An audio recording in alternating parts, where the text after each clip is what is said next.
What's up, guys, and welcome back to Beyond the Void Horror Podcast. That's right.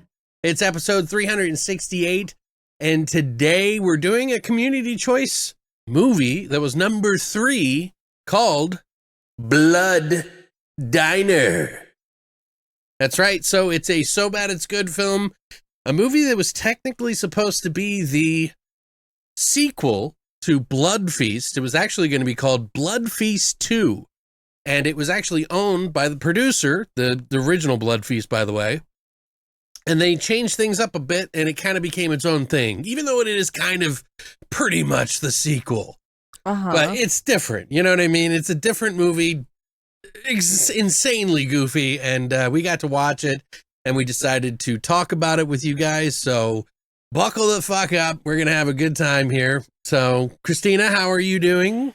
I'm good. We started watching Fallout. Oh, that's right. Yeah. We watched it separately, but yeah, I would like to hear what you think first. Oh, I've never played the game, so I didn't know what the fuck. Yeah, I'm enjoying it so far, and then I've been watching all people do videos on the lore and stuff. Oh, yeah. People have been really jazzed up about it. Yeah, I'm really excited. I'm excited to finish it. What did you think of it as a person from the outside looking in, never playing the game? Oh, again, I liked it. I'm enjoying it. Like, how are you sitting at the first 3 episodes right now? I'm good. I can't wait to see what else happens to the characters. What would you say, like, score-wise you are at with the 3 that you've seen? Oh, I don't know, like 6. It was really slow. I thought it was really slow the first couple episodes, but I understand they were, like, introducing the characters and stuff, but... Yeah. 6, really? I'm at a 7, maybe 7.5, but I feel like, obviously we've only seen the beginning of the movie. How do you like it compared to the game? I think it's spot on. I think it's actually really good. And I heard that Walter Goggins, who plays the ghoul, the like bad guy in it, he actually decided that he didn't want to know the lore. Oh yeah, I saw that. Yeah, not because he didn't appreciate it. He just felt like everybody else was so lore heavy that somebody needed to be an outsider a little bit. Yeah, he could bring it to the table right, as something an new, outsider. something new. But yeah, I like the 2 other characters in it. They're really good at their job, and it's like these kind of characters that are just a little bit more nuanced and different than you would expect. I love how Lucy is actually Jackie in Yellow Jackets, because I love Yellow Jackets, and this is her reclaim, and they like ate Jackie. Oh, sorry if I'm spoiling anything. Yeah, well, no, that was in the first season, so whatever. Yeah, they ate her in the in Yellow Jackets, so I'm like, oh, are they gonna eat her in this? She's gonna eat somebody. That's what's gonna happen. Yeah, spoiler. She's gonna go feral. There's some complexity to the characters, though. You can already see them kind of start to branch out a little bit after the first 3 episodes. And I think if you haven't watched past the first episode, I think 3 is the marker that'll make you like sold on it. You know what I mean? Because I feel like it's like one big movie, right? If we're gonna spread it out over what, 9 or 10 episodes, I think it is. I think 3 is fair. Okay. I think you'll miss out if you don't watch to episode 3 at least. In other words, but yeah, I really like it. I like the sound design, the music, the comedy, the like characters, the actors that are in it. Like Kyle MacLachlan, isn't that his name? Yeah. Dude, Kyle Peaks. Yeah, Peaks? I want to see more of him, but I do too. I think he comes along. I'm sure he will later on. There's going to be some complexity to like his kids and their, like there's a lot going on, and there is definitely that rooted humor in it, but it's not like slapstick stupid humor. You know what I mean? Like there's a myriad of types, and it's got that specific Fallout brand of humor that's like dark and like satirical and like, I don't know how to explain it. It's just dark humor. And it's like, it's kind of like, kind of making fun of the whole nuclear family and stuff like that. Right. It's definitely heavy handed in that, but it is interesting and fun. And I really like it. So, and it's graphic as fuck, by the way. Really extremely graphic. It's so bloody. Yeah. By episode 3, I was like, holy crap. And it's someone you're like, yeah. Were you excited when he died or whatever, that person? Yeah. Okay, good. It's fun. Anyway. So yeah, I watched that. I've got some new reviews that are coming up. I did watch Arcadian. If you guys haven't seen that, Christina and I went to the theater on that. If you saw my review, you want to give them your quick little elevator review? I was just disappointed. And it had nothing to do with the actual storyline. It more had to do with the way it was shot and how it gave me a fucking headache. Yeah, it did. I genuinely felt it, and it sounds like an excuse to whine about. But no, it's not. It really was on my mind the entire time. It was like a distraction. Yeah. So I just wouldn't recommend seeing the theater, but I'm gonna try watching it at home when we're able to. Yeah, I think it'll be on Shudder. It definitely has some good shit in it for sure. I'll watch it on Shudder, and hopefully it won't be as that. I think I was a fair critic on the movie, right? I think so too, and I think because all the reviews I read, like I was kind of pissed because no one said anything, and I was like, "You gotta be fucking kidding me!" Like you can't watch movies like that. Yeah, it felt like my eyes were jittery. And I was getting nauseous. Yeah, and I thought it was maybe the projection or something, but like even the end credits were fine. No, it's in the trailer. That's how I knew. Yeah. I saw it in the trailer. Right. But when you're on a bigger screen, yeah, obviously. Yeah. So. But anyway, check that out. I got another review of Zatoichi, the Blind Swordsman, with Takashi Kitano as the Zatoichi. If you guys know the story of Zatoichi, he's a blind swordsman. And he goes around basically being a badass. There's literally like 20 movies and a TV show that were really, really popular. And the original guy who plays Zatoichi was the little brother of the guy the bigger brother of the Lone Wolf and Cub guy. Oh. So, prepped me all for it. You know what I mean? So, but I got some new stuff coming out, guys. Check that out. Other than that, what else? Is there anything else we need to talk about? Well, there was trailers that came out this week. And we do have a winner for our... our giveaway winner. Our giveaway winner. I almost forgot about that. Jesus Christ. Again. I know. What was it? What was the trailer thing you said?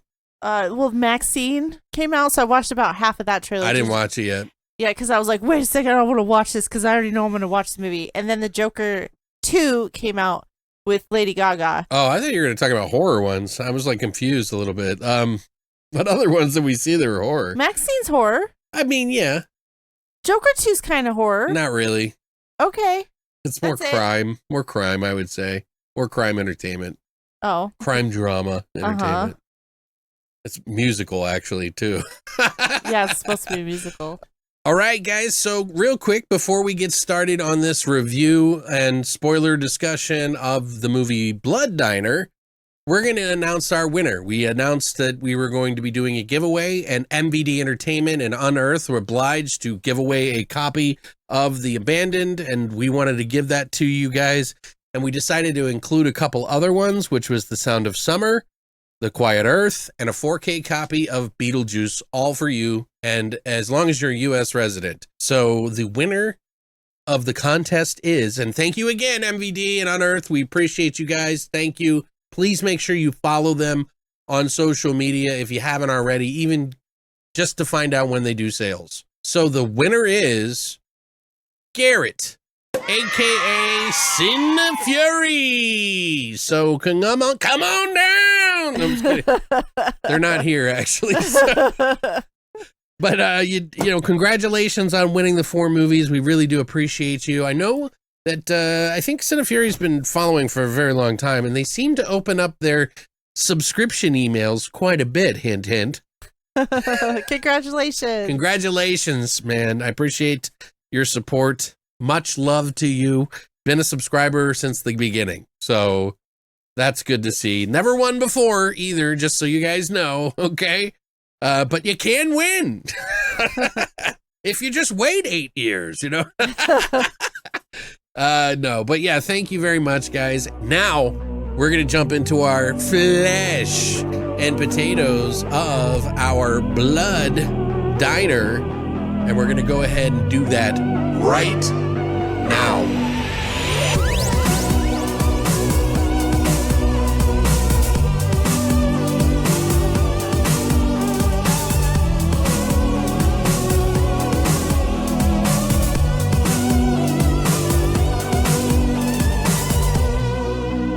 Christina, do you want to tell us all about it?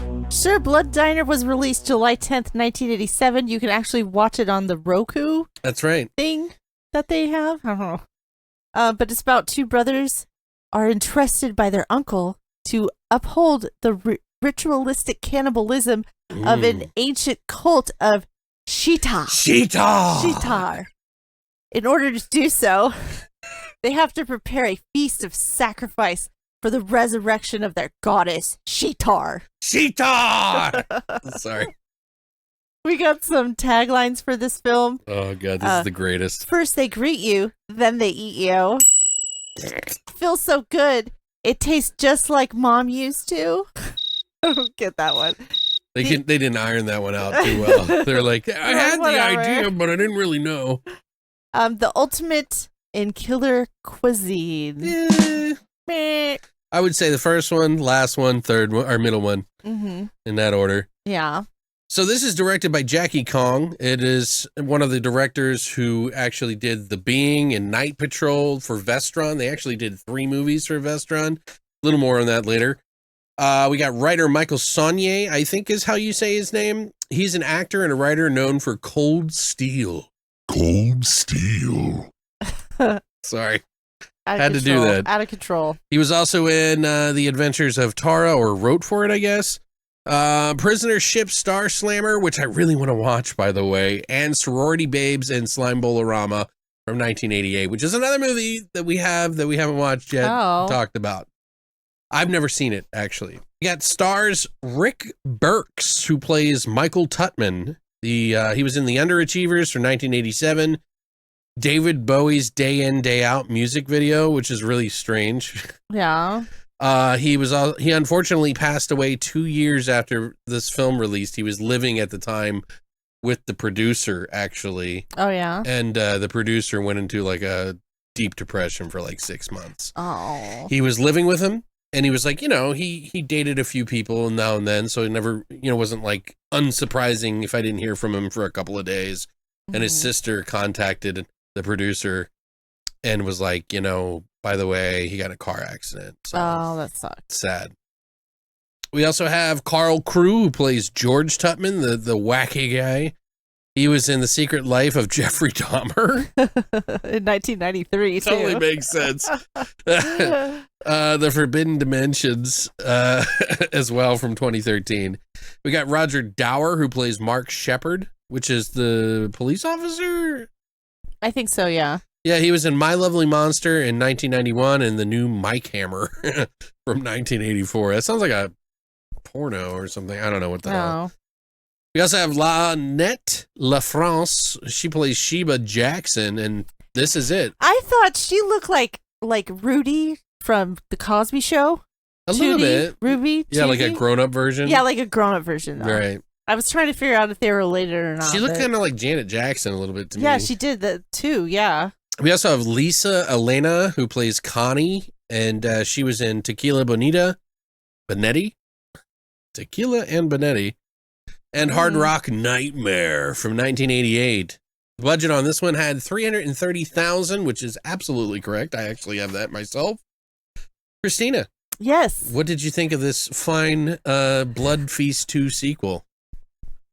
Last week, we watched Trash Cinema, and we are continuing the series. Yes. I think that's like popular. I really like doing it. I do too. Well, as long as it's not boring, and this one was not boring. This one was not slow. It was non-stop absurd.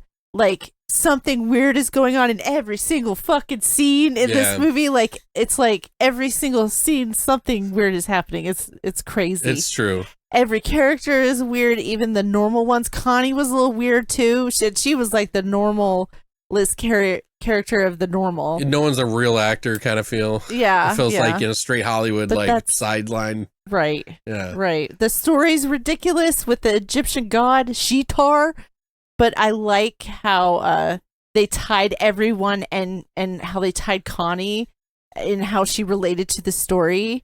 And she wasn't just some random girl that they were like going to sacrifice. I thought that was really creative.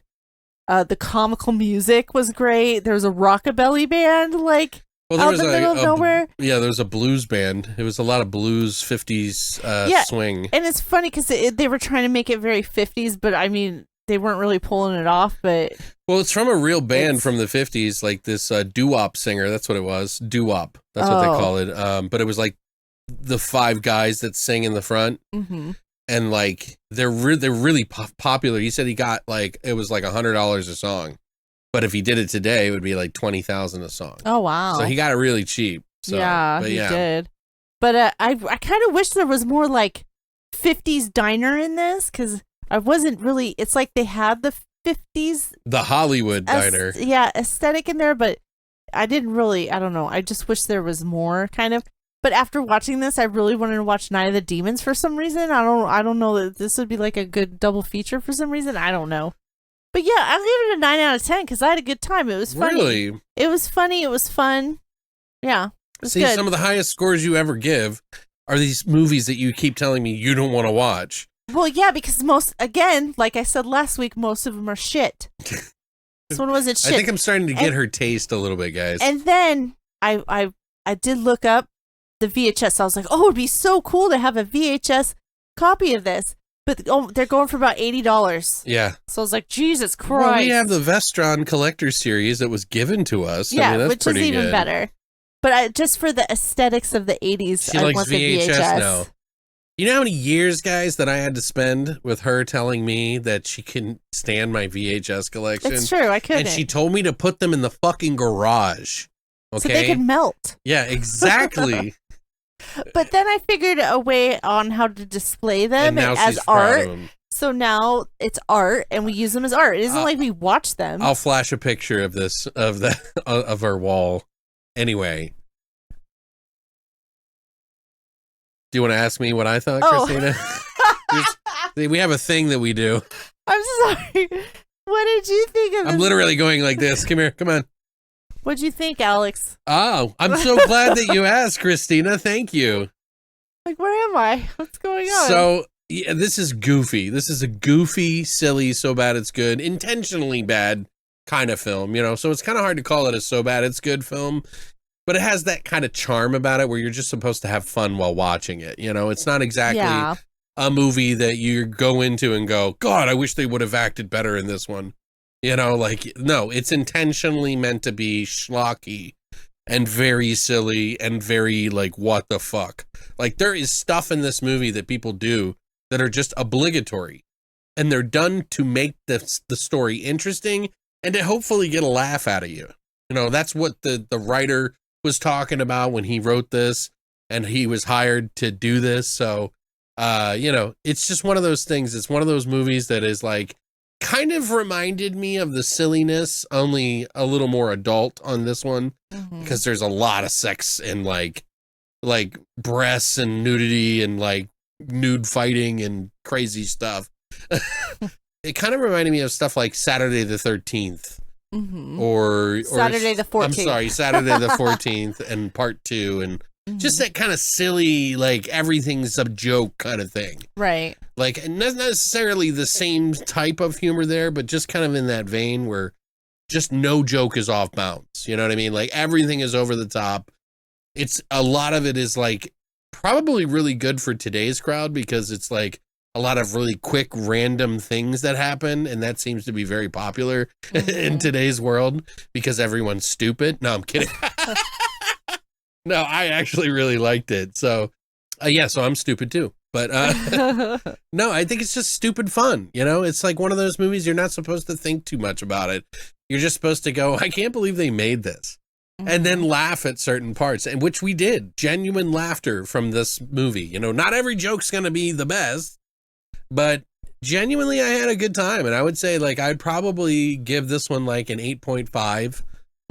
I liked it more than the Lady Terminator, but I like them for different things. Right, exactly. Like Lady Terminator is so bad it's good in that like they took it too seriously. This one is like they're pushing the bad intentionally and it ended up working. You know what I mean? So it's like really weird because a lot of those movies don't really have a lot of weight or longevity to them. Do you know what I mean? Like I watch these old movies like that I used to love when I was a kid that are like this, and they're not as good. Yeah, exactly. But this one is actually really fucking fun, and I really like it. It's a lot of fun. It's definitely up. I like I said, I know what kind of movies you like now. You like stupid movies, like your dad told us. It's so funny. But what I don't like, I just don't like stupid parts. No, I know. I'm Lots, totally kidding, there's Christina. movies out there that are I just think it's funny. horrible, but they have good parts. And No, this is a great movie. both nothing. Both these movies. I'm are not great. giving this an 8.5 unironically or ironically or Sure? something. Yeah, no, I'm definitely giving it an 8.5 because I could watch this anytime. There's just some weird shit in this movie, and it's totally up my alley. Like, I don't know what it is about it. You know, I really liked it, and I enjoy it, and I can watch it again, and I'm really glad that I have it now. You know, like I think I've watched this like 1 or 2 times in my entire life, and both of the times that I watched it before this, I never finished the movie. Mm-hmm. Or I fell asleep in the middle or something like that. So this Oh. was the first time that I actually got to watch it all the way through. Oh, wow. Because I remember we talked to Shelly Mm-hmm. about this movie because she loves this movie. This is like one of her favorite movies. Right. So, and you know who I'm talking about, right? Yeah, I know who you're talking about. But yeah, I think you will enjoy it. Give it a chance. Give it a whirl. Try it out. Don't expect anything like too hilarious, you know. Just expect a bunch of silliness, you know. It's like a Hollywood sideline actors who were friends, obviously. It felt like a friend made this movie, you know what I mean? Mm-hmm. Like, and you could just laugh along and have a good time with them. The practical effects in this movie were great. The nudity was insane, and they really go. SHEETAR looked amazing. They go the distance on like pushing the boundaries in this movie. It's weird. Like normally I would be like, oh god, but it's not like that. It's more just like they just do it without trying to make a big deal about it. There's a naked lady who's doing kung fu. Yeah, that was great. Yeah, that was funny. And we're talking full nude too. Like that's the crazy thing. It reminded me of like a John Waters film. Oh yeah, yeah. But like early John Waters film, and like a little more silly than his stuff. Mm-hmm. You know what I mean? Because of how brave it was about certain things. Right. But yeah, I'd say check it out. If you have anything opposed to anything I just said, maybe it's not for you. It's definitely 80s, very 80s, by the way, and it's very Hollywood for the time as well. Mm-hmm. But we do have some trivia and some spoilers that we're going to go over. So if you haven't seen this movie, you can watch it online. Where can they see it, Christina? On the Roku channel. Okay. It's on demand on Roku. Oh, okay.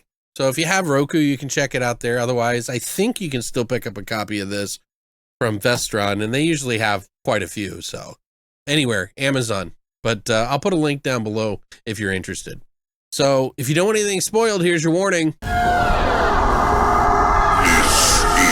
Spoiler alert! Spoiler alert! Die! We do have some trivia on this. Oh, I thought you were telling me to stop. I was like, why? No. The producer, Jimmy Maslin, was the producer. He owns all the rights to the Herschel Gordon Lewis films. So he owns all of them.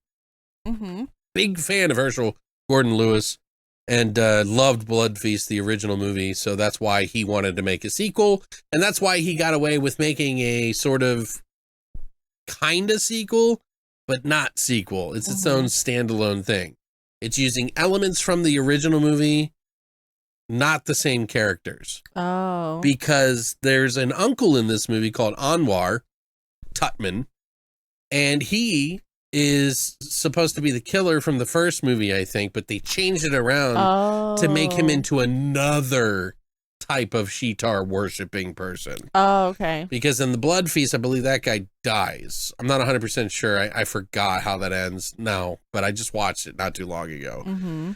So they wanted to kind of make a remake, but it ended up making something more bizarre, even though it borrows a lot from the movies to kind of make the lore about it. Uh-huh. Jimmy approached Michael Saunier, and they also call him Dookie Flyswatter. That's his alias, I guess, on other projects, to help write the screenplay because he thought he was funny and he was one of the only people who knew Blood Feast. Oh. So he had a bunch of trailers that he was like pitching around town and showing people because people used to love to watch trailers because we didn't have the internet, guys. This was like watching YouTube trailers for you horror fans that are like looking for, you know what I mean? Right. That's how we did it back then. We would watch them at drive-in theaters. People would collect them. Well, they'd be on the TV too. Commercial. Yeah, but mostly on not something like this though. At theaters and stuff, because they couldn't show the gory stuff or the gory trailers. They'd have to show them only at the theater. At the theater, yeah. Then we're talking way back, So that guy, by the way, Michael Saunier, apparently was supposed to get more money for writing or something, and like a residual, like a point on the back end or whatever, just for this movie. And apparently nothing ever went through, but he's still very proud of the movie, he said. Oh, that's good. So he was like, so I learned, that's how you do it in Hollywood. You got to ask up front. You don't give them the work until you got paid. Mm-hmm. So sad, but, especially on such a small film. Mm-hmm. People thought Jackie Kong was a man. Mm-hmm. Jackie Kong was actually the younger sister of the producer's girlfriend at the time. Oh. And Jackie Kong, when she did this movie, a lot of people thought it was a man. Mm-hmm. Because, let's face it, this is kind of misogynist a little bit. It's very misogynist. We should have mentioned that in the earlier part, but it has some stuff in it that is, you would think, that is very, old man, pervy stuff. Yeah. Right? Right. But not too much. Nothing offended me in it, so I guess I don't really care. Do you think people would be sensitive to it? I think so, of course. Okay. I don't mind seeing it, but I'm not here to jerk off. In my mind, they put it in there because usually in horror movies, it's like, okay, people are having sex, somebody needs to die. I have a lot of friends that really love it in their slasher movies. I don't get it. It's not my thing. I'd rather have the real thing. You know what I mean? Anyway, I'm not offended by it. I'm just going to make that clear. But she thought, it would be good to come out and finally say, hey, I'm a woman. I've made this, and you didn't think I was this sleazy, huh? Well, guess what? I am. And not only that, a lot of the people I hired that were on the set actually were women and producers, and she was a producer, and right. So it just goes to show you that, women can be more sleazy than men sometimes. That's what she was saying. Oh. Not necessarily sleazy wasn't her word, right? But you get the drift, the general idea. It's a trashy movie. Yeah. And she also did a movie called Night Patrol, which is a little along that line too. So, and that was before she used the same crew from that one to come to this one. Oh, makes sense. But yeah, they only had $330K to do this film, and that's actually quite a bit if you think about it for a movie of this nature. It's not a lot of money for the graphic practical effects and stuff that they needed to do, and all the different locations. I looked it up, and the diner where the Tutman Cafe is, where they do a vegetarian. Yeah, a vegan cafe. It's vegetarian. Yeah, whatever. They basically are eating people with it, obviously, spoiler alert. But I looked it up, and it's actually now called Greco's New York Pizza. Oh, nice. It's still there then. That's cool. Yeah, and it was definitely on Hollywood Boulevard. It was actually 6400 Hollywood Boulevard in Los Angeles, California. Nice. And the cave scene where we see the nude lady fighting. Right. That was at the Bronson Caves in Los Angeles. Oh, okay. So there's a area just outside. I was wondering if that was a real cave or if it was a set. Oh, it definitely is. It's just not a big one. Right. Yeah. I mean, it's very open. You can see. Mm-hmm. I've seen that in other movies, I'm pretty sure. Yeah. When you're in Los Angeles, you take whatever you can, I guess, right? Right. That's pretty much all I have for the trivia. We're going to talk about some of our favorite scenes and what we liked about him, and anything unique that you want to mention up front about the film? It opened up with a disclaimer, which I thought was odd. Well, they did it in the beginning of Blood Feast. Oh, okay. And they give out vomit bags at the original Blood Feast as well. So they wanted to kind of carry the torch from that into this that's movie. why, because I thought it was odd. I was like, okay, that's weird. Yeah, they wanted to give it that kind of... My dog is eating the crotch out of the lamb. Gotta get that squeak. Anyway, I also thought it was odd. The brother's name was George and Michael. Do you think they did that on purpose? I mean, he was very popular at that time. Very popular. He was in Wham, and then he did his own music project, But I think this was probably right in between. Yeah, I thought that was odd. Yeah, I didn't Yeah. think about that. That's true. I didn't look it up. I didn't want to spoil. I didn't want to do too much trivia and then yeah. not be able to talk about some of the scenes. 'Cause Exactly.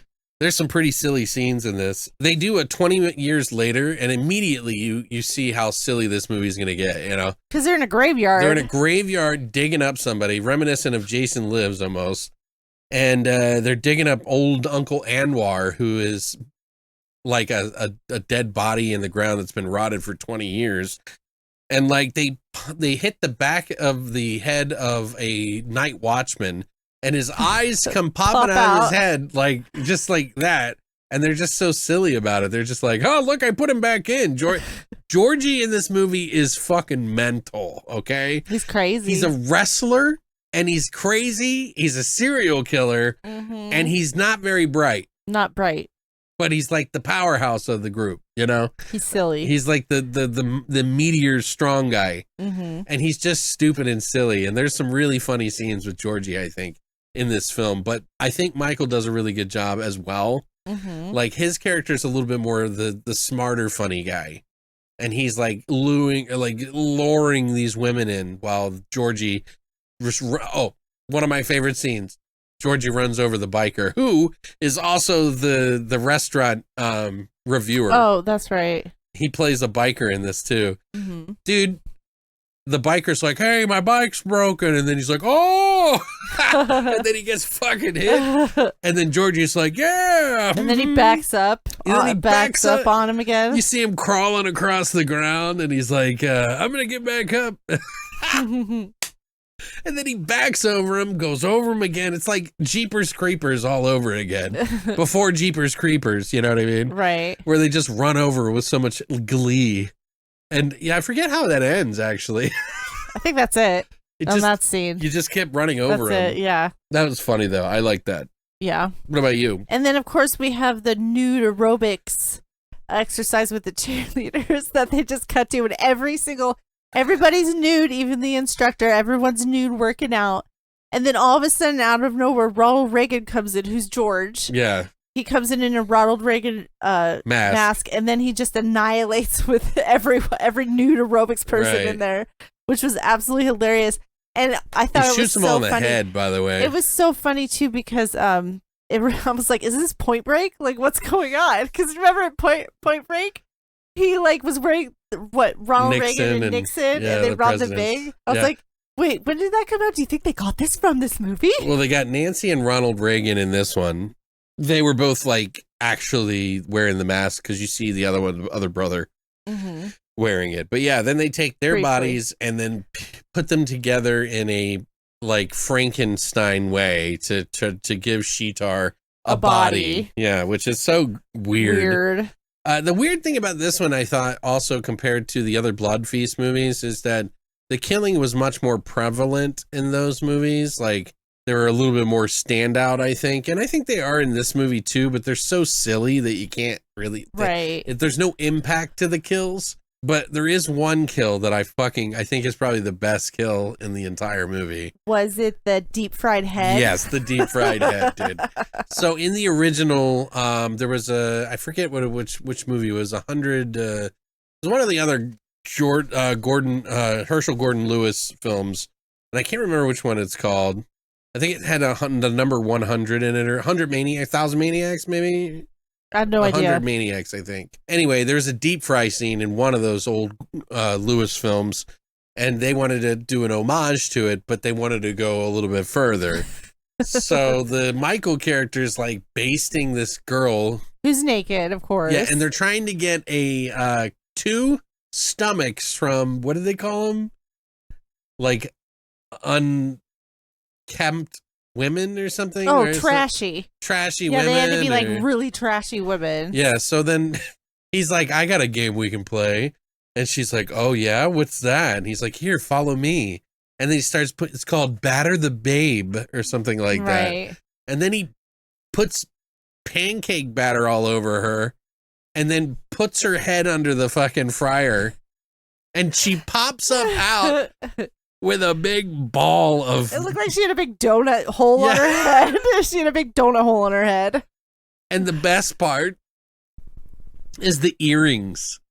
She Right, has the where earrings that are attached. poking through the Yeah. like the actual fried bread around her head. She's like, oh, Yeah, she gets up oh. running. And then someone smacks her with a broom, and then the head rolls into Georgie having sex with this other girl. The other girl, yeah. And she's like, something's wrong, Georgie. I gotta go. So then she gets up and she's like, I'm leaving. And She's she like, leaves. where are you, Chelsea? Chelsea, where are you? And her head's like right next to her. She figures it out. So she's like, I'm out of here. Oh shit, I forgot my purse. She goes back and she She sees gets her Michael purse and- yanking out the organs of her friend and chucking them into a fucking a bowl. Oh, is that what that was? Yeah. And then she gets cut in half. Oh, that's right. Because You he's know, like, he appears like- with the axe. Yeah, like yeah, just an axe, a regular axe, split her completely Hey, down the middle. it's Yeah, because blood that's diner. possible. Come on. I liked it when George wrestles Jimmy Hitler. Oh, yeah. Oh my god, it was so ridiculous. And then George takes a bite out of his arm. Leg. And then, oh, was it his leg? Oh, I'm sorry. He took a bite of his leg. And then, Michael's in the audience with his date. yeah, and then the Connie. blood just starts squirting on her. Only her. No, he spits it at her. Oh, He spits the piece of the leg at her. Uh-huh. With the blood in his mouth, and she's like, oh my god. And this is what I remember the most, is that he's like, yeah, but it's just a little blood, you know. And she's like, I don't know, Michael, I gotta get out of here. I gotta go home. And he's like, well, I guess I can't stop you. Whack, and punches her in the face. And a patron in the audience sees it and is like, hey. Huh? And What he's the like hell? hey, she has an aversion to blood somehow. And he's like, oh, okay. And then goes back to whatever he's. You want to Oh talk yeah, about she can't stand the sight of blood. That's what he said. right? We'll talk about one last scene. It's got to be the nude fighting scene, right? Mm-hmm. That's a good one. I mean, the end. I guess we could talk about the end. You know, It was kind of, they have the blood buffet at Club Dread, and they're where they give him all the hunger drugs. yeah, they're getting all drugged up and shit. And then Michael does a ritual, and then everybody turns into like these green ravenous zombies, and they start eating flesh and stuff. Right. And then SHEETAR wakes up and starts killing Shooting everybody. lasers yeah, at people. She like makes the singer's head pop, right, which was really cool. right. And then Georgie's falls headfirst into her chest vagina. Gets his head cut off.